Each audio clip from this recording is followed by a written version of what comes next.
자, 153페이지 3번. 153번 봅시다. 다음 강령을 발표한 조직에 대한 설명으로 옳은 것은 모두 몇 개인가? 삼균제도로 골자로 한 헌법을 실시하여 정치와 경제와 교육의 민주적 시설로 실제상 균형을 도모하며 전국의 토지와 대생산기관의 국유가 완성되고 전국 학령 아동의 전수가 고급 교육의 면비 수학이 완성되고, 그러니까 이제 의무교육이란 얘기죠. 면비 수학이니까 돈 안 내고 공부하는 거란 얘기죠. 자, 그 다음에 보통선거제도가 구속 없이 완전히 실시돼야 전국 독리, 촌과 면, 읍과 도, 군, 부와 도의 자치조직과 행정조직과 민중단체와 민중조직이 완비되어 삼균제도의 배합 실시되고 경향각층의 극빈 계급의 물질과 정신상 생활정도와 문화 수준이 재고 보장되는 과정을 건국의 이기라 함. 자, 결론은 삼균제의란 얘기죠. 쭉 한번 읽어봤더니 대생산기관이 국유화된다. 이거는 경제의 균등. 그 다음에 보통선거가 완성된다라는 건 정치의 균등. 그 다음에 면비 수학이면 의무교육이잖아요. 돈 안 내도 되는 거. 그러면 교육의 균등. 그래서 정치, 경제, 교육의 균등을 얘기하는 거고, 자, 그러면은 삼균주의를 얘기하는 거니까 결국에는 조소왕 선생. 자, 조소왕이 만든 이론이고요. 이게 건국강령으로 발표된 게 언제냐 물어보면 1941년. 자, 그러면 1번. 광복 직후에 조선 건국준비위원회로 개편되었다. 자, 대한민국 임시정부의 건국강령을 말하는 거니까 당연히 발표한 조직이면 임시정부가 되겠죠. 자, 그럼 첫 번째, 광복 직후에 조선 건국준비위원회로 개편되었다. 조선 건국동맹을 얘기하는 거죠. 조선 건국동맹이 건국준비위원회로 바뀌었죠. 자, 그 다음에 화북지방 사회주의 계열의 독립운동가들이 결성하였다. 화북지방 사회주의자들, 그러니까 여기는 예난이잖아요. 예난, 공산주의 세력이 있는. 그러면 여기는 조선 독립동맹을 얘기하는 거죠. 자, 그래서 나도 틀렸고, 자, 4차 개혁 때 주석 부주석제를 채택하여 강력한 지도체제를 갖추었다. 자, 4차 개혁이 아니라 5차 개혁이 주석 부주석이죠. 자, 5차 개헌이 주석 부주석제고, 자, 4차 개헌은 주석제. 그쵸? 4차 개헌은 주석제. 그래서 이때 주석은 김구 선생이고 당연히 부주석은 김규식 선생이고, 자, 그래서 5차 개헌이다. 그러면 얘도 틀렸고, 그 다음에 중국국민당 정부의 지원을 받아 군사 조직을 갖추었다. 국민당 정부의 지원에 따라서 그러면 한국광복군을 얘기하죠. 자, 1940년 충칭에서 결성된 한국광복군이 바로 임시정부의 정식 군대. 자, 우리 역사상 삼권 분립에 입각한 최초의 민주공화제 정부였다. 마가 맞는 설명이죠. 그래서 라와 마가 맞는 설명이니까 정답은 2개, 1번 찾으시면 되겠죠. 자, 그 다음에 154번처럼 이렇게 시기를 물어보는 문제도 잘 출제가 되는데, 특히 여기 나오는 것처럼 40년대를 물어보는 문제도 잘 출제가 돼요. 1번 기억. 40년대 발생한 사건, 기억 조선어 학회 사건. 조선어 학회 사건은 1942년에. 그래서 이 당시에는 국어를 탄압하고 있었던 상황이니까 국어를 쓰는 것 자체를 탄압했고, 결국에는 국어를 쓰다가 어떤 여학생이 잡히게 되고, 결국에는 조선어 학회가 다 연루되고 발각되면서 해체된 사건. 자, 그 다음에 한미상호 방위조약이 체결되었다. 한미상호 방위조약은 6.25 전쟁이 끝나고 나서 북한이 또 쳐들어올지 모르니까 미국과 방위조약을 체결한 거죠. 1953년 10월. 그러니까 6.25 전쟁이 끝난 그 해 후반에 체결한 거고요. 자, 그 다음에 4.4.5입 개헌이 있었다. 4.4.5입 개헌은 1954년 2차 개헌이에요. 그러면 4.4.5입의 내용이 뭐냐면, 자, 초대 대통령에 한해서 초대 대통령의 중임 제한 철폐. 초대 대통령에 한해서 중임 제한을 철폐한다. 말하자면 초대 대통령은 2번만 대통령을 할 수 있는 제한을 폐지한다, 그 말이에요. 그러면은 초대 대통령이 누구니까? 이승만 대통령은 계속 대통령을 할 수 있다라고 하는 게 바로 4.4.5입 개헌이죠. 54년에. 그 다음에 리을. 자, 조선 정판사 위조 집회 사건이다. 자, 1946년 5월이거든요. 정판사 위조 집회 사건은, 자, 조선 공산당 계열에서 자신들의 자금을 충당하기 위해서 정판사에서 말 그대로 위패를 찍어낸 사건이에요. 그거를 정판사 위조지패 사건이고 이거를 계기로 해서 이제 오히려 군정, 미 군정에서 더욱더 조선공산당을 탄압하는 계기가 된 거죠. 자, 그 다음에 여수 순천 11구 사건. 자, 여수 순천 11구 사건은 4.3, 제주도 4.3 사건에서부터 연루가 되죠. 제주도에서 좌익들의 폭동이 일어났어요. 제주도 4.3 사건이 일어났고 여기에 군대를 파견하기 위해서 제주도 여수와 요 이제 순천에 있는 14연대를 여기에 동원을 하려고 하자 요 여수와 순천에서 역시 좌익들의 폭동이 일어난 사건. 그게 여수 순천 11구 사건이에요. 여수 순천 11구 사건. 그래서 요것도 역시 1948년 10월. 여기도 역시 1948년 4월. 50총선거, 남한만의 선거에 반대한 거니까 48년에 있었던 거고요. 그 다음에 이제 여러분이 한 가지 헷갈리면 안 되는 게 여수 순천 11구 사건이 4.3과 연결되는 거긴 하지만 이거는 그러면 정부 수립 전일까요? 후일까요? 후죠. 요거는 당연히. 요거는 정부 수립 전이죠. 4.3은. 하지만 여기 11구 사건은 이후에, 그러니까 정부가 수립되고 나서의 혼란상이라고 보시면 돼요. 네, 그게 전후. 만약에 이제 서술에 그렇게 어떻게 설명을 하는지에 따라서 봐두시면 되겠죠. 그래서 40년대 사건을 골라라. 기역, 리을, 미음 이렇게 찾으시면 되겠네요. 정답은 4번. 자, 그 다음에 155번. 다음과 관련 있는 단체에 대한 설명으로 옳은 것.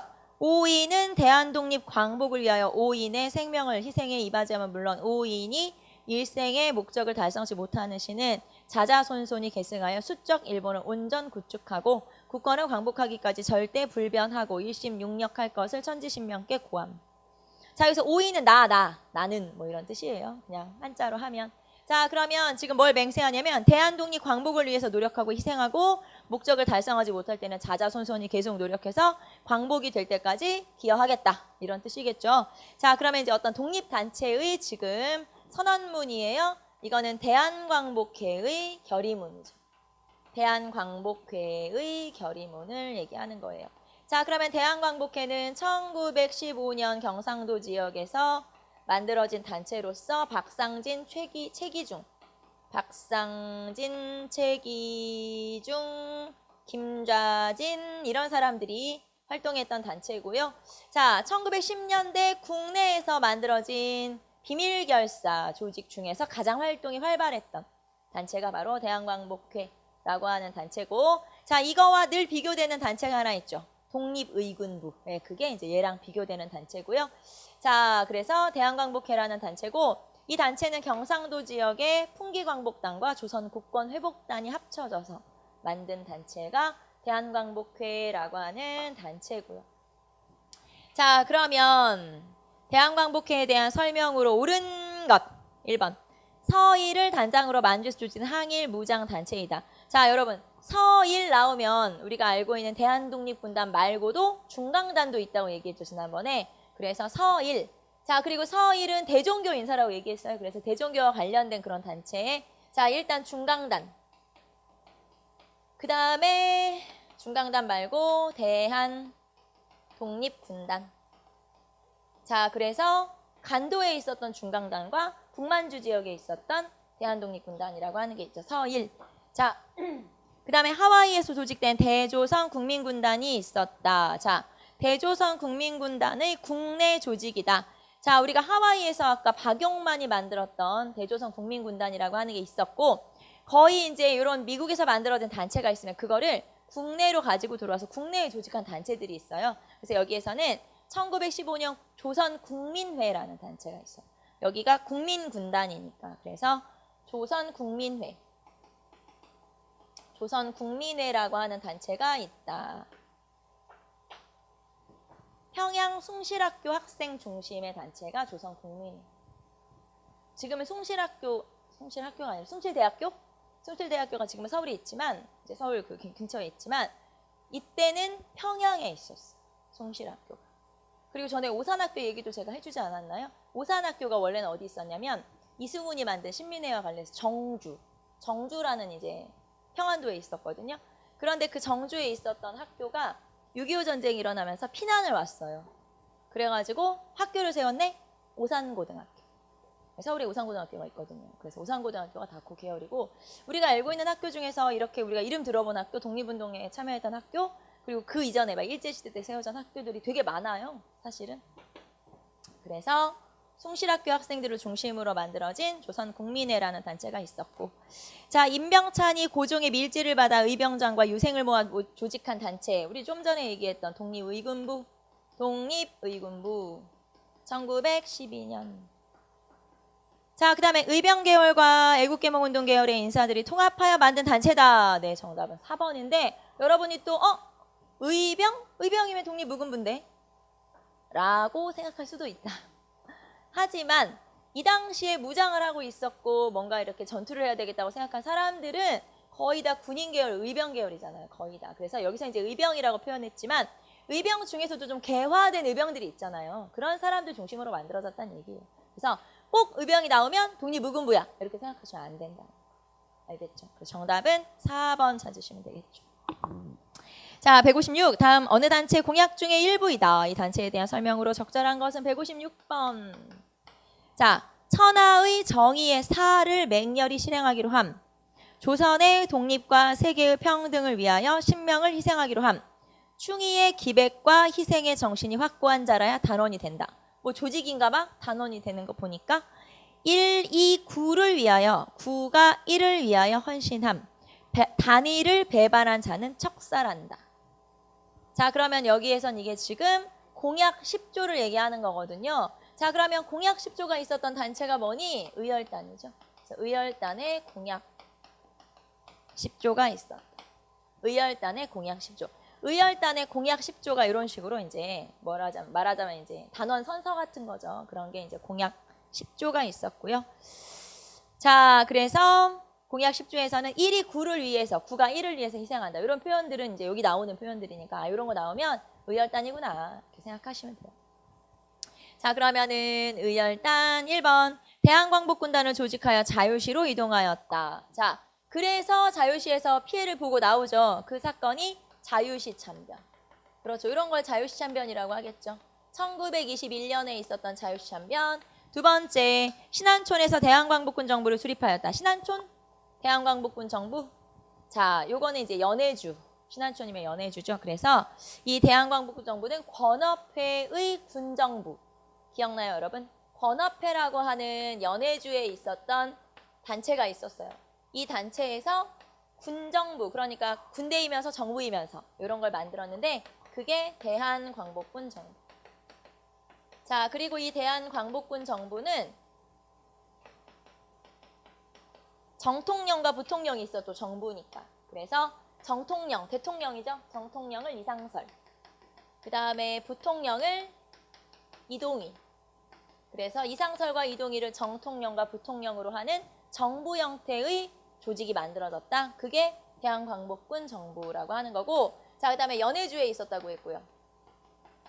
의열단이 아니니까 당연히 틀린 설명이겠고 자유시 참변도 대한광복군단이니까 당연히 틀렸고 3번 유하연 삼원보의 경학사와 부민단을 세우고 강습구를 설립하여 독립군 간부를 양성하였다.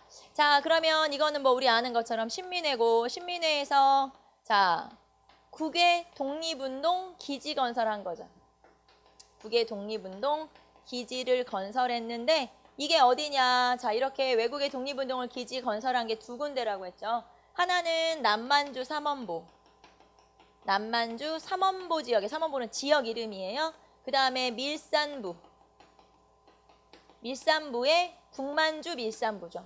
북만주라고 하는 지역에 밀산부가 지역 이름이에요. 그리고 이 밀산부에다가 한흥동이라는 한인타운을 만든 거죠. 한인촌. 한흥동. 자 그리고 삼원보에는 경학사라고 하는 단체를 만든 거고요. 그래서 자 삼원보나 밀산부는 지역 이름이고 요거는 조직 이름이고 알겠죠? 조직 이름이고 자 그래서 이렇게 독립운동 기지를 건설을 했는데 자 그러면 유하연 삼원보니까 여기고 그 다음에 여기다가 단체를 만든 건 신민회고 그리고 여기에 참여했던 양반들이 이회영 선생 그 다음에 뭐 이동영 선생, 이혜영, 이시영 형제와 이동영 선생 이런 분들이죠. 뭐 생각하고 있었어. 네, 말하려고 생각하고 있었어. 신흥무관학교가 이제 만주에 있었잖아요. 이시영 선생이 나중에 우리나라에 돌아와서 부통령 하잖아요. 이시영 선생이 돌아와서 이 신흥무관학교를 다시 재건하기 위해서 여기에다가 신흥대학교라고 하는 학교를 세워요. 그리고 그 신흥대학교가 재정난에 허덕여서 결국에는 이제 쉽게 말하면 바뀌고 이사장이 바뀌고 그리고 학교 이름이 바뀌어요. 그게 지금의 경희대 학교. 그래서 이제 신흥무관학교의 후신 말하자면 바로 뭐 그대로 계승했다고 볼 수는 없지만 어쨌든 그렇게 들어와서 학교 이름이 이렇게 바뀌게 된 게 그러니까 신흥대학교가 나중에 이제 경희대학교로 이렇게 바뀌게 된 거거든요.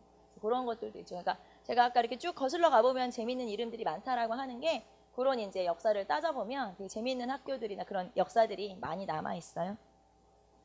자, 그 다음에 아까 어디까지 했어? 3번까지 했죠?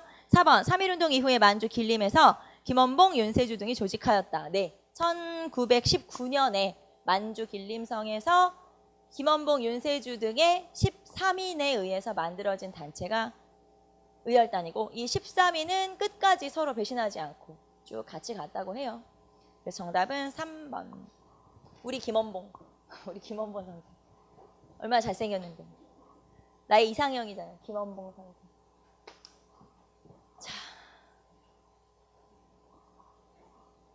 자, 그 다음에 157. 다음에 자료와 관련된 역사적 사실에 대한 설명으로 가장 옳은 건 조선민주가 우리 철천지 원수는 자본 제국주의 일본이다. 2천만 동포의 죽음을 각오하고 싸우자. 만세 만세 조선 독립 만세. 조선인은 조선인의 조선이다. 학교의 용어는 조선어로. 학교장은 조선 사람이어야 한다. 동양 척식 주식회사를 철폐하라. 일본인 물품을 배척하자. 8시간 노동제를 실시하라. 동일 노동 동일 임금. 소작제를 사륙제로 하고 공과금은 지주가 납부한다. 소작권을 이동하지 못한다. 일본인 지주의 소작료는 주지 말자. 막 주장이 주옥 같네. 자, 8시간 노동제. 그 다음에 뭐 동일노동, 동일임금. 이런 거는 굉장히 급진적인 거예요. 동일노동, 동일임금 같은 경우는 요즘도 사실 이루어지고 있지 않죠. 예를 들면 계약직이 있으니까 똑같은 일을 하더라도 계약직이면 월급을 조금 받는 거야. 그런 거는 동일노동, 동일임금이 아닌 거죠. 그래서 어떻게 보면 지금도 이게 시행하기 어려운 그런 내용들이 바로 이런 이제 급진적인 구호인 거고, 일단 이제 이 지문을 한번 봅시다. 쭉 한번 보시면은 조선인은 조선인의 조선이다. 학교 용어는 조선어로, 교장은 조선 사람. 여기서 이제 교육과 관련된 쉽게 말하면 학생들 주도의 운동임을 또 알 수가 있고, 그 다음에 첫 번째 일본에 대한 저항, 자본, 제국주의 일본에 대한 저항이고요. 뿐만 아니라 자 노동자, 그 다음에 농민에 관한 주장도 같이 들어있죠. 굉장히 주장이 디테일하다라고 얘기했었죠. 그러면 이렇게 디테일하고 학생 중심의 운동, 그러면 이 주장은 60만세 운동에서의 구호, 강령인 거죠. 자, 그래서 여기에서는 60만세 운동이구나 알 수 있고, 1926년에 있었던 자 순종황제의 장례일 때 그 장대 행렬을 따라가면서 만세운동을 벌이게 된 게 바로 60만세 운동이고, 60만세 운동은 학생 계열과 사회주의 계열이 준비를 하다가 사회주의 계열은 발각돼 버렸고요. 그리고 이런 이제 학생 주도로 만세운동이 일어나게 되는데, 이 과정에서 사회주의 계열과 민족주의 계열이 연합할 수 있는 어떤 연대의 계기를 마련하기도 했던 게 60만세 운동이죠. 자, 그 다음에 가장 옳은 것 1번 복벽주의 운동의 일환이었다. 복벽주의는 다시 황제를 데리고 오자, 그런 황제 복고 이런 거거든요. 그래서 이거랑 상관이 없고, 2번 일제강점기 최대 규모의 항일 학생운동이었다. 광주학생 항일운동. 네, 광주학생 항일운동이 최대 규모고, 광주학생 항일운동은 동맹 휴학만 해도 전국에 걸쳐 있었고, 심지어는 학생들이 거리로 몰려나서 가두 시위를 하기도 했었고, 그게 바로 광주학생 항일운동이죠. 양기타객의 국채보상금을 횡령에 따른 누명을 씌워서 실패했다. 국채보상운동. 순종의 인산인을 계기로 전개되었다. 60만세 운동. 정답은 1번 찾으시면 되겠죠. 자, 158번. 다음에 가로 안에 들어갈 말을 바르게 나열한 것은 자, 밀제의 민족 분열 정책과 자치운동론의 등장에 대응하여, 자, 일본이 이렇게 분열 정책이라든가 자치운동을 주도한 거는 1920년대 중반쯤 된다고 보시면 돼요. 20년대 문화통치 시기에. 자, 민족 해방 운동의 단결과 통일적 대응을 모색하던 사회주의 진영과 비타협적 민족주의 진영은 1926년 기역을 계기로, 자, 기역 선언이라고 나와 있죠. 정우의 선언을 계기로 1926년 11월에 사회주의 계열에서 정오의 선언을 발표하게 되죠. 1927년 1월에 드디어 신간회가 발기되었다. 신간회가 생겼다. 자, 이어서 서울청년회계 사회주의자와 물산장려운동 계열이 연합한 디귿과도 합동할 것을 결의, 즉 민족주의 계열이 좀 주도가 됐던 그런 단체거든요. 조선민흥회라고 하는 단체죠. 그래서 조선민흥회와 연합하여 합동할 것을 결의, 마침내 2월 15일 YMCA 회관에서 니은 창립대회를 가졌다. 니은은 신간회인 거죠. 그래서 신간회를 얘기하는 거고요. 자, 그러면 여기에서 정오의 선언 신간회, 조선민흥회라고 나와 있고, 자, 북풍회는 뭐냐? 북풍회 같은 경우는 한국 유학생들이 일본 도쿄에서 활동을 하다가 그 일본 도쿄 단체의 국내 조직으로 만들어 놓은 게 북풍회. 그러니까 학생 조직이라고 보시면 돼요. 그래서 북풍회라고 하는 게 있었고, 자, 그 다음에 조선 고려공산청년회. 자, 이거는 조선공산당 아래에 있는 청년 조직이에요. 조선공산당 산하의 청년 조직. 그래서 나머지는 여러분 보시면 되겠죠? 정답은 2번 찾으면 되겠네요. 자, 159번. 다음 선언으로 결성된 단체에 대한 설명으로 옳은 것. 민족주의적 세력에 대해서는 그 부르주아 민주주의적 성질을 분명히 인식함과 동시에 과정상의 동맹자적 성질도 충분히 승인하여 그것이 타락하지 않는 한 적극적으로 제휴하여 대중의 이익을 위해서도 종래의 소극적 태도를 버리고 분연히 싸워야 할 것이다. 자, 민족주의 세력 너희가 부르주아 성질을 가지고 있는 건 내가 알지만 그래도 우리가 동맹자적 성격이 있다는 거를 통해서 같이 합쳐서 일에 봄직하다. 그래서 너네가 만약에 위에서 두 번째 줄에 타락하지만 않는다면, 여기서 타락한다라는 건 어떻게 된다는 얘기일까요? 그쵸? 이제 친일파, 말하자면은 타협적 민족주의자가 된다는 얘기죠. 너네가 타락해서 친일파가 되지만 않는다면 너네랑 한번 합쳐서 일을 해볼 그런 의도가 있어. 말하자면 그런 의향이 있어. 라고 하는 거죠. 자, 요게 바로 정오의 선언. 이게 정오의 선언. 그래서 이 정오의 선언이라고 하는 게 1926년에 발표가 된 거고요. 자, 그러면 요 선언으로 결성된 단체가 뭐냐? 신간회를 말하는 거고요. 자, 그럼 1번 조선인 본위의 교육제도를 주장하였고 원산 노동자 총파업을 지원하였다. 자, 당연히 조선인 본위 교육 주장했고요. 당연히. 그 다음에 원산 노동자 총파업을 지원했다. 자, 원산 노동자 총파업이 1929년에 있었어요. 그래서 1929년 원산 노동자 총파업을 지원하기도 하죠. 자, 민중의 직접 폭력혁명으로 강도 일본을 무너뜨리는 목표를 설정하였다. 자, 강도 일본 나왔으면 의열단. 그렇죠. 2번에 의열단. 3번에 언론을 통한 국민계몽과 문맹퇴치운동, 밀립대학 설립운동을 추진했다. 자, 여기에서는 교육과 관련된 또는 뭐 문맹퇴치와 관련된 거죠. 여기서는 조선교육회라는 단체가 있어요.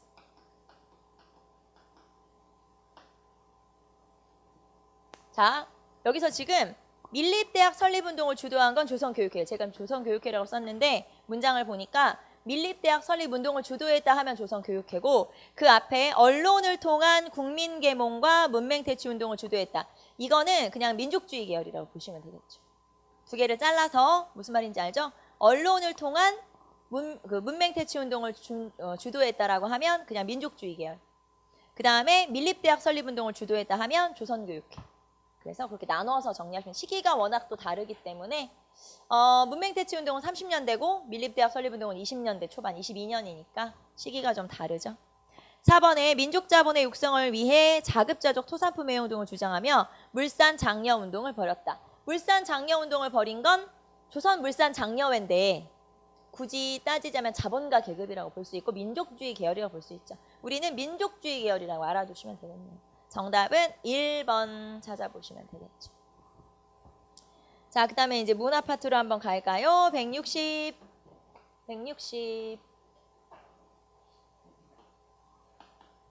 자, 다음 주장을 한 인물에 대한 설명으로 옳은 것은 계급투쟁은 민족 내부의 분열을 초래할 것이며 민족의 내쟁은 필연적으로 민족의 약화에 따르는 다른 민족으로부터의 수모를 초래할 것이다.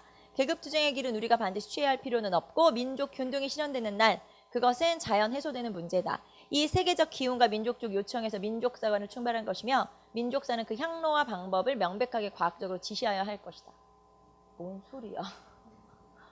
뭔 말이야? 그러니까 계급투쟁을 하자는 얘기야, 민족운동을 하자는 얘기야. 아무튼 잘하자, 잘해보자, 잘하자, 네, 잘해라 이런 내용이네. 자, 여기서 이제 내용을 한번 읽어보시면 되고, 사실 여기서 힌트로 얻을 수 있는 건 조선민족사 개론, 그쵸? 어떻게 알겠어요? 여기서 우리가 이 내용을 보고서는 조선민족사 개론이라고 해서 이거는 손진태 선생의, 손진태의 글이다, 책이다라고 볼 수 있죠. 이 손진태 같은 경우는 일단 우리가 알기로는 이제 실증주의 사학에서 진단학회를 만든 사람이기도 하고 참여했던 사람이기도 하지만 이 사람의 가장 큰 업적은 민속학을 연구한 거예요. 민속학. 그러니까 왜 민속이라고 하는 건 그런 거잖아요. 뭐 집을 어떻게 짓고 그 안에서 어떻게 생활하고 뭐 옷은 어떻게 입고 약간 이런 것들이어서 우리나라 역사에서는 민속학이 약간 천시되고 있는 그런 분위기였었는데 이 양반이 민속학을 정립한 거라고 보시면 돼요. 그래서 이 사람의 가장 큰 업적은 민속학이다라고 볼 수 있고, 그 다음에 여기에다가 이제 신민족주의 이런 데도 또 참여를 하기도 하죠. 그게 바로 손진태 선생이다. 그래서 이 사람의 책은 조선 민속문화의 연구, 뭐 이런 조선 민속 이런 책이 있어요. 자, 그러면 이 인물에 대한 설명 1번. 조선 상고사와 조선사 연구초를 발간하였다. 신채호 선생이 있고. 당연히 신채호 선생. 두 번째, 대동사상을 수용한 유교 구신론을 주장하였다. 자, 유학자, 양명학자.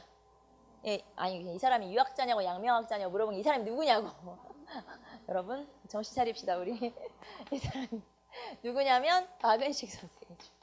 이 사람이 유학자이면서 양명학자란 얘기야. 질문 아니고, 네? 질문 아니고, 아니 여러분한테 고르라는 게 아니고 질문한 거예요. 자, 그 다음에 진단학보를 발간한 진단학회 발기인으로 활동했다. 네, 이 양반이 바로 손진태 선생이죠. 그래서 이 진단학회와 관련된 이병도, 손진태 이런 인물들이 있었고, 특히 손진태 선생은 민속학을 정립한 사람이기도 하다. 그 당시에 천대받았던 민속학을 정립하기도 하죠. 그 당시 사람들이 어떻게 살았는지를 연구하는 굉장히 중요한 문제고요. 사실 우리 책에서는 거의 왕실의 역사, 왕조의 역사만 나와 있기 때문에 민속학, 민중의 역사에 대해서는 사실 잘 모르죠. 마찬가지고 저도 마찬가지고. 왜냐하면 책에 나온 내용은 사실 많지 않기 때문에 그 사람들이 어떻게 살았는지에 대한 관심을 이제 이분이 가졌던 거다 이렇게 보시면 되겠죠. 자, 그 다음에 4번 5천년간 조선의 얼 나오면 우리가 누굴 찾으면 돼요? 정인보 선생. 그렇죠? 정인보를 찾으면 되죠. 조선의 얼. 자, 이분은 민족 정신으로 얼을 꼽았으니까 조선의 얼. 정답은 3번 찾으시면 되겠죠. 자, 밑줄친 나에 대한 설명으로 옳은 거. 자, 나의 조선 경제사의 기도는 사회의 경제적 구축을 구성을 기축으로 대체로 다음과 같은 제 문제를 취급하려 하였다. 자, 그냥 뭐 딱 봐도 알겠네. 여기서 조선 경제사의 기도는 어떤 조선 경제사의 이렇게 구조는 그런 뜻인데, 그러면 이분이 연구한 거는 사회경제사라는 얘기네요. 그러면은 우리가 알고 있는 사회경제사학자가 누가 있어요? 백남훈 선생이 있네. 그래서 백남훈이 조선 사회경제사학이라고 하는. 자, 사회경제사학은 일단 유물론적인 입장이고요. 유물론이라고 하는 건 유물사관이라고 하는 건 즉 물질적인 입장에서 연구를 하는 거니까 사회주의의 영향을 받았다고 볼 수 있어요. 그래서 이분은 좌파에 해당하는, 말하자면 우리가 왜 해방된 뒤에 좌파 있고 우파 있고 중도파 있고 한번 나눠봤잖아요. 거기서 이 양반은 좌파에 해당하는 그런 분이고, 그 다음에 또 이분은 이 사회경제사학에서는 자, 정체성론을 반박하였다. 정체성론을 반박. 그리고 정체성론을 반박했다는 건 우리 역사가 세계사의 흐름에 그대로 따라가고 있다. 발전하고 있다. 그래서 세계사의 역사 발전 법칙에 따라 우리나라도 역시 발전하고 있다는 걸 밝힌 분이죠. 자, 그러면 나에 대한 설명으로 옳은 것은, 자, 지문은 여러분이 그 박스는 여러분이 보는 거고 우리는 밑으로 바로 갑시다. 1번. 우리 고대사를 중국 민족에 필적하는 강건한 민족의 역사로 서술하였다. 자, 고대사 연구에 치중한 사람들, 우리는 계열만 한번 찾아볼까요? 주로 이러면 이제 민족주의 사학이 아무래도 고대사 연구에 좀 치중했고, 왜냐면 일본이 우리나라 역사 중에 왜곡한 부분에서 가장 많은 부분을 차지하는 게 고대사고, 그럼 이제 그거에 대한 연구에 매진했다? 그러면 민족주의 사학이다. 이렇게 보시면 돼요. 자, 일제 식민사학의 정체성론을 극복하는 근거를 제공했다. 네, 정답은 2번. 실학에서 자주적인 근대 사상과 우리 학문의 주체성을 찾으려고 했다. 이게 조선학운동이에요. 1934년에 시작된 조선학운동. 자, 조선학운동이란 게 그런 거죠. 정약용 선생이 돌아가신 지 99주년이 되는 1934년에 실학사상을 연구하면서 그분의 문집인 여유당전서를 간행을 했거든요. 그래서 그걸 말하는 거고요. 순수학문을 표방하면서 식민주의 사학에 학문적으로 대항하려고 했다. 자, 순수 연구면은 사학 그 자체를 연구한 그 역사학. 이 사람들이 실증주의 사학이죠. 그래서 정답은 2번. 3번이 아니고 2번 찾으시면 되죠. 자, 그 다음에 이제 현대사로 넘어갔어요. 162번. 현대사로 갑시다. 자, 가와나 문서에 대한 설명으로 옳은 것은 조선인민의 노예 상태에 유의하여 적당한 시기에 맹세코 조선을 자주 독립시킬 것을 결의한다. 자, 요 선언은 최초로 우리나라 독립을 약속한 그런 선언이죠. 자, 이게 카이로 선언이 되겠죠. 자, 카이로 선언은 1943년 11월에 이집트 카이로에서 미영중 세 나라가 합의를 한 거죠. 그리고 여기에서 이제 살짝 우리가 걸리는 내용, 물론 여기서는 조선 독립 첫 약속이에요, 의미가. 하지만 살짝 여기서 문장에서 걸리는 내용은 적당한 시기. in due course라고 해서 쉽게 말하면 적당한 절차 또는 적당한 시기에 따라서. 그러니까 이건 무슨 말이냐면 조선이 독립을 할 수 있는 능력이 있을지 없을지 잘 모르겠다. 그러니까 즉 독립. 일본 망했어? 즉 독립이 아니고 적당한 시기를 봐서 적당한 절차에 따라서 이런 뜻이거든요. 그래서 사실 이것 때문에 나중에 신탁통치 논의가 되는 거예요. 그래서 일단 가는 카이로 선언이다. 조선 독립 첫 약속.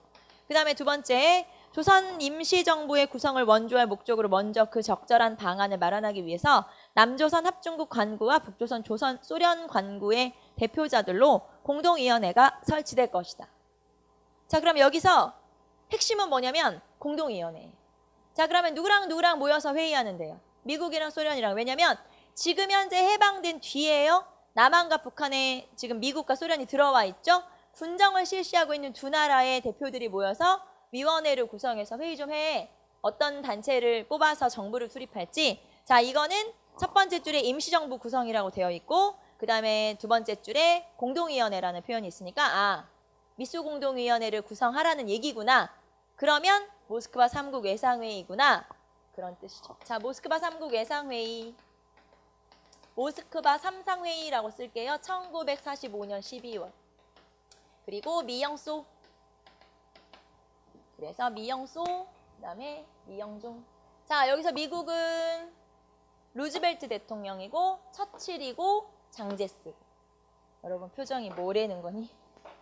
자, 여기는 루즈벨트. 이거 잘 보이는 게 노란색이지. 루즈벨트. 영국은 처칠. 중국은 장제석. 똑같은 건데. 자, 그 다음에 미 트루먼으로 바뀌었죠. 처칠. 근데 여기는 참 장관, 여기는 대통령이 아니고 외무부 장관이니까 여기서는 그 대통령들이 되지는 않아요. 무슨 말이냐면 이건 3상회의잖아요. 3국 외상회의니까 외무부 장관. 우린 이름을 몰라. 하지만 어쨌든 여기서 미영소에는 그 사람들이 대표인 거죠. 그래서 미영소, 스탈린, 그 다음에 여기는 처칠, 여기는 트루먼 이렇게. 그 당시 대통령이 그랬다는 얘기죠. 자, 그래서 이렇게. 자, 그러면 어쨌든 시기를 물어본 거니까 43년에서 45년 12월 사이에 요 시기. 자, 그럼 1번. 포츠담 회담이 발표되었다. 자, 1번에 포츠담 회담에서 발표되었다. 가는 포츠담 회담이 아니고 카이로 회담이죠. 1번 틀렸고 2번. 나의 결정은 미영소련이 참여했다. 네, 미영소의 외무부 장관들이죠. 자, 그 다음에 나의 결정에 따라 좌우합작위원회가 만들어졌다. 자, 좌우합작위원회의 계기가 된 사건이 뭐냐 물어보면 이승만, 그쵸? 이승만이 정읍 발언해서 안 되겠어. 우리 빨리 막 좌우합작에서 뭐 해야 돼. 그래서 만들어진 게 좌우합작위원회니까 3번은 틀렸죠. 4번 가와 나는 8.15 해방 직전에 발표되었다. 가는 해방 전, 나는 해방 후. 그래서 시기가 다르죠. 정답은 2번 찾으시면 되겠죠. 자, 163. 다음 발언에 대한 반발로 일어난 사실로 가장 옳은 것.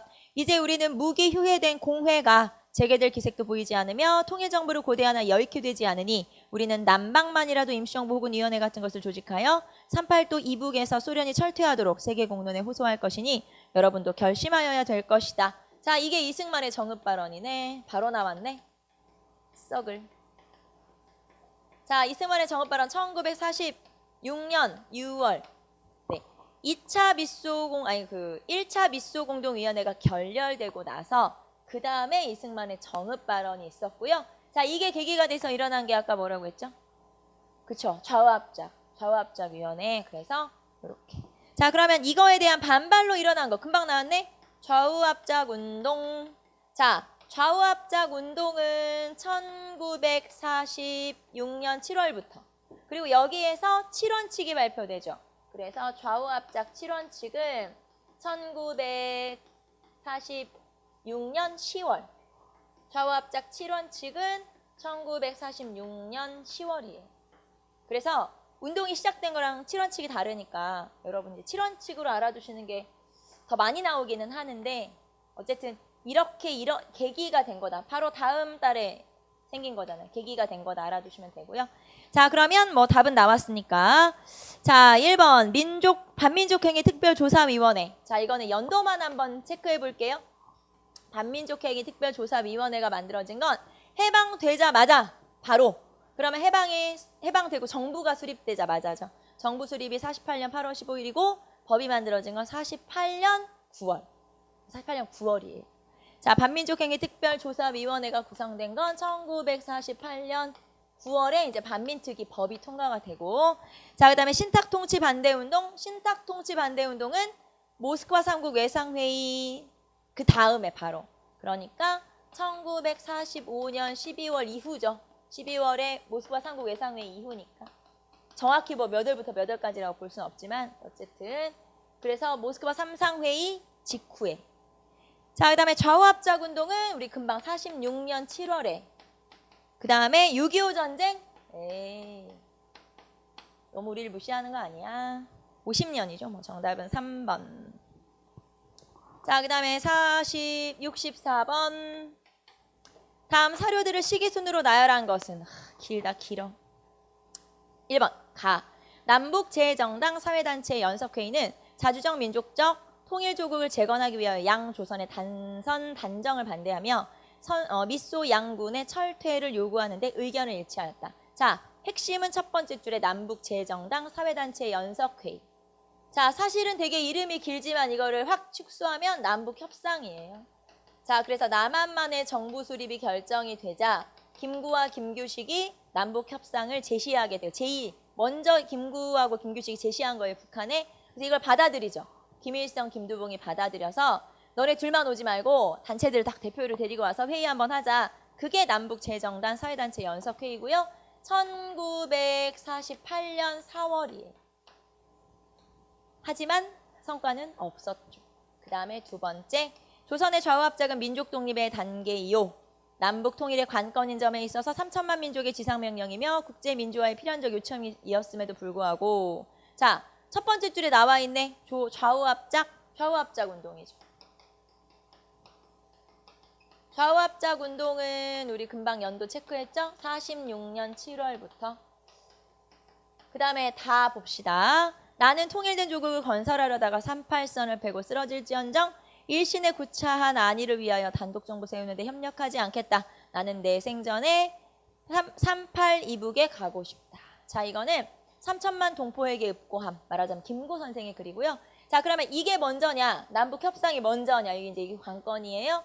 자, 요 김구 선생의 3천만 동포에게 읍고함 글은 남북 협상하러 가기 전에. 그래서 1948년 2월에 발표된 거예요. 자, 그 다음에 위원회가 조선 국민의 자유 및 독립의 긴급 달성에 관하여 협의할 수 있는 대표자를 선출하기 위하여 정령자 선거권을 기초로 비밀투표에 의하여 1948년 3월 31일 이내에 선거를 시행함을 건의함. 그러니까 선거를 해라. 결국에는 빨리 선거를 하도록 해라. 이게 유엔에서 한국 문제에 대해서 결의를 한 거예요. 그러니까 지금 정확히 남한만 이런 말 없죠. 그러면 그냥 선거 빨리 해라 이렇게 제시를 한 거니까 UN 총회의 결정이에요. UN 총회에서 남북한 인구 비례에 따라 선거를 해라. 이게 1947년 11월에 발표예요. 그러면 1948년 11월이고 47년 11월이고 자 그럼 이 중에서 제일 먼저 와야 되는 게 나, 그 다음에 라, 그리고 다, 가 이렇게 순서대로 하면 되죠? 정답은 2번 찾으시면 되고요. 자 165번 다음과 같은 국회에 구성된 국회 활동으로 옳은 것. 사실 이런 문제가 제일 복잡하죠. 왜냐면 다 할 수는 없으니까 우리가. 그러면 봅시다. 일단 제일 많은 거. 자, 제일 많은 사람들이 누구예요? 무소속. 무소속이 좀 많은 편이죠. 자, 그 다음에 총 200석 중에서 자, 그 다음에 55석 대한독립촉성국민회. 김구 세력이네 이거는. 그쵸? 독촉. 그러니까 이게 대한독립촉성협의회였었는데 나중에 반탁운동을 전개하는 과정에서 반탁운동하는 사람들끼리 모여서 다시 당을 구성을 한 거예요. 그래서 이름이 바뀌었죠.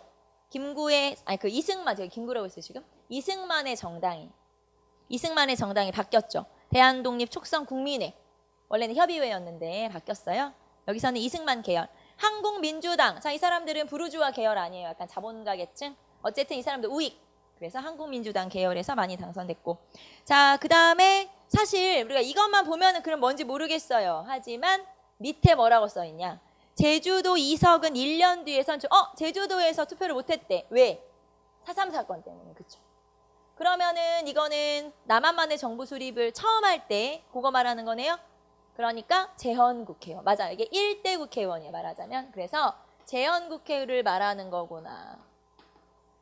재헌국회는 1948년부터 50년까지 임기 2년짜리 임시 국회의원이라고 보시면 돼요. 원래 국회의원의 임기는 4년인데 여기서는 헌법만 만들 국회의원을 뽑았으니까 그래서 임기 2년짜리 국회의원이고 자 그러면 이 국회 활동으로 오른 것. 자, 이 국회에서 했던 활동으로는 농지개혁법, 반민특위 이런 것 등을 만들었죠. 1번 볼까요? 내각 책임제와 양원제 개헌을 하였다. 자, 내각 책임제와 양원제 개헌은 3차 개헌. 3차 개헌은 1960. 요거는 4.19 혁명으로 이승만 정부가 무너지고 나서 개헌을 한 거고 요 개헌에 따라서 구성된 정부가 장면 내각이고. 자, 그다음에 2번 친일파 청사를 위한 반민족행위 처벌법을 제정하였다. 네, 이게 이제 반민족행위 처벌법이 아까 몇 년이라고 했냐면 48년 9월 딱 재헌국회에서. 그래서 2번이 정답. 3번 무상몰수 무상분배 방식의 농지개혁법을 제정했다. 자, 일단 농지개혁법이 제정된 거는 1949년 6월이에요. 농지개혁법이 제정된 거는 49년 6월. 그러니까 반민특위 먼저 하고 그 다음 농지개혁을 한 거예요. 49년 6월. 자, 그런데 어쨌든 틀렸죠? 원칙이 뭐였어요? 유상매수 유상분배. 그렇죠. 그래서 일단 틀렸고 자, 농지개혁법은 49년 6월에 만들어져서 50년 3월에 개정돼서 시행돼요. 그리고 농지개혁은 결국에는 57년까지 완성되고 마무리는 57년. 그러니까 50년에서 57년까지가 농지개혁이 일어나게 된 거죠. 자, 그래서 3번 틀렸고 4번 공직자 부정행위 방지를 위해서 공직자윤리법이 제정되었다. 81년이에요. 이건 1981년 12월. 그래서 전혀 다르죠. 정답은 2번. 자, 166. 다음 강령을 선포한 단체의 활동으로 옳은 것은 강령. 자, 우리는 완전한 독립국가의 건설을 기함. 우리는 전 민족의 정치적, 사회적 기본 요구를 실현할 수 있는 민주주의 정권의 수립을 기함. 우리는 일시적 과도기에 있어서 국내 질서를 자주적으로 유지하며 대중생활의 확보를 기함. 자, 여기서 힌트는 일시적 과도기. 왜냐면 지금 해방은 됐어요. 근데 아직 정부는 없어요. 딱 거기가 일시적 과도기예요. 그러니까 해방이 될 즈음에 만들어진 단체에서 발표한 거죠. 자, 이 단체는 건국준비위원회, 조선건준위라고 하죠. 자, 우리가 앞에서 조선건국동맹이 있었고 조선건국동맹에서 이름만 바꾼 거죠. 자, 일본이 해방이 돼서 빠져나가면 이 나라의 어떤 혼란스러움을 지금 누군가는 맡아서 처리를 해야 되잖아요. 그 단체로 이제 만들어진 게 바로 조선 건국준비위원회. 그래서 조선 건국준비위원회에서 자 치안대를 설치하고 말하자면 각 지역의 치안을 담당을 한다든가 혼란을 좀 수습하는 역할을 했었고요. 자 이게 1945년 8월 건국준비위원회. 그러니까 해방되자마자 이름을 바꾼 거예요. 그리고 본격적 활동을 실시했지만 미군정이 들어오면서 인정을 안 해버렸기 때문에. 그리고 중간에 또 이름이 한번 바뀌죠. 미군정이 들어오면 그 미군정과 1대1 국가와 국가의 어떤 정부와 정부의 역할을 가지고 협상을 해야 되기 때문에 위계를 가지고 해야 되기 때문에 자 이름 바꿀게 조선인민공화국으로 이렇게 나라 이름으로 바꿀게 1945년 9월 6일에 그러니까 미군정이 실시되기 전에 미국이 들어올 때쯤. 하지만 미군정이 인정을 안 했기 때문에 흐지부지 폐지돼 버려요. 자 그러니까 결국에는 건국동맹이 건국준비위원회, 건국준비위원회가 인민공화국 이름이 쫙 바뀐 거죠. 같은 단체라고 보시면 돼요. 여기에서 강령을 발표한 게 이거. 자 그러면 이 단체의 활동으로 옳은 것은 기억. 전국에 지부를 건설하고 치안대를 조직하였다. 네. 전국을 어떻게 이제 통치를 좀 해야 되니까 니은 이른바 8월 태제를 발표하여 토지혁명을 제창하였다. 자 8월 태제가 뭐냐면 공산당 단체에서의 명령을 얘기하는 거고요. 결국에는 조선공산당을 얘기하는 거죠. 그래서 이거를 주도한 인물은 이제 박헌영의 조선공산당인 거고요. 자, 박헌영의 조선공산당도 이제 이 건국준비 활동을 하는데 문제는 이 8월 태제 그러니까 코민테른이라고 해서 공산당 그 회의가 있잖아요. 거기서 이제 명령이 내려왔는데 이제 계급투쟁 말하자면 이제 독립됐잖아. 이제 그 다음 단계 뭐야? 계급투쟁이지. 그런 걸 자꾸 종용을 하게 되는 거죠. 그게 바로 8월 태제. 그래서 적극적 혁명 정선을 구축하자. 막 이런 거예요. 말하자면. 자, 그래서 조선공산당 디귿 남북을 통한 통합한 좌우합작으로 임시정부 수립을 주장하였다. 이거는 좌우합작위원회. 당연히 좌우합작위원회를 얘기하는 거죠. 좌우합작운동, 좌우합작위원회. 자, 그러면 좌우합작위원회면은 디귿은 좌우합작위원회면은 만들어진 시기가 아까 좌우합작운동이 만들어진 실시된 46년 7월. 자, 그다음에 리을 전국인민대표대회에서 조선인민공화국의 수립을 선언했다. 맞네. 조선인민공화국. 자, 그래서 기억하고 리을하고 찾으시면 되고요. 여기서 힌트는 일시적 과도기. 알겠죠? 일시적 과도기 나오면 건국준비위원회 찾으시면 돼요. 자, 167 다음 법령에 대한 설명으로 옳지 않은 것은 1번 1조 지방정부와 통모하여 한일합병에 적극 협력한 자 한국의 주권을 침해하는 조약 또는 문서에 조인한 자와 모의한 자는 사형 또는 무기징역에 처하고 그 재산과 유산을 전부 혹은 2분의 1 이상을 몰수한다. 일본 정부로부터 자기를 받은 자 또는 일본 제국의회의 의원이 되었던 자는 무기 또는 5년 이상의 징역에 처하고 그 재산과 유산을 전부 혹은 2분의 1 이상 몰수한다. 이걸 왜 안 했지? 이렇게 좋은 법이 있는데. 자, 일본 치하 독립운동자나 그 가족을 악의로 살상 박해한 자 또는 이를 지휘한 자는 사형, 무기 또는 5년 이상의 징역에 처하고 그 재산의 전부 혹은 일부를 몰수한다. 왜 안 했지? 이렇게 좋은 법이 있는데. 자, 딱 보니까 알겠죠? 이거 무슨 법? 반민족행위 처벌법. 그쵸? 이게 이제 반민족행위 처벌법이고요. 자, 그러면 반민족행위 처벌법이 만들어진 시기가 1948년 9월. 정부 수립하고 제일 먼저 한 게 이거다. 그쵸? 국회에서 이제 정부 수립 먼저 하고 그 다음에 제일 먼저 한 재헌국회에서의 활동이죠.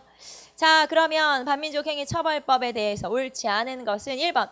이 법령에 따라서 특별재판부가 설치되었다. 네, 반민특위가 설치되죠. 특별조사위원회, 특별재판소 이런 게. 그 다음에 이 법령은 재헌헌법에 명시된 사항이다. 네, 당연히. 그 다음에 이 법령에 따라서 반민족 행위자들은 실형을 선고받았다. 자, 실형을 선고받았다. 자, 우리가 이제 처벌받은 사람이 없어요. 이렇게 했잖아요. 실형을 선고받았지만 처벌은 안 된 거죠. 네, 실형 선고는 받았죠. 그래서 사형 선고받은 사람도 있기는 있어요. 하지만 실형이 안 된 거지. 자, 4번 이 법령은 여수 순천 11구 사건 직후에 국회에서 통과되었다. 자, 여수 순천 11구 사건이 일어나자 이거 이제 좌익의 폭동이잖아요. 이게 일어나자 통과된 법은 국가보안법이. 그래서 요거와 관련된 법, 여수 순천 사건, 여수 순천 11구 사건과 관련된 게 뭐냐? 국가보안법이 만들어지게 된 거죠. 자, 그래서 틀린 거를 골라라. 정답은 4번 찾으시면 되겠고요. 자, 그러면 우리는 잠깐 쉬었다가 이제 마무리 182번까지 있으니까 마무리하면 되겠네요. 잠깐 쉽시다.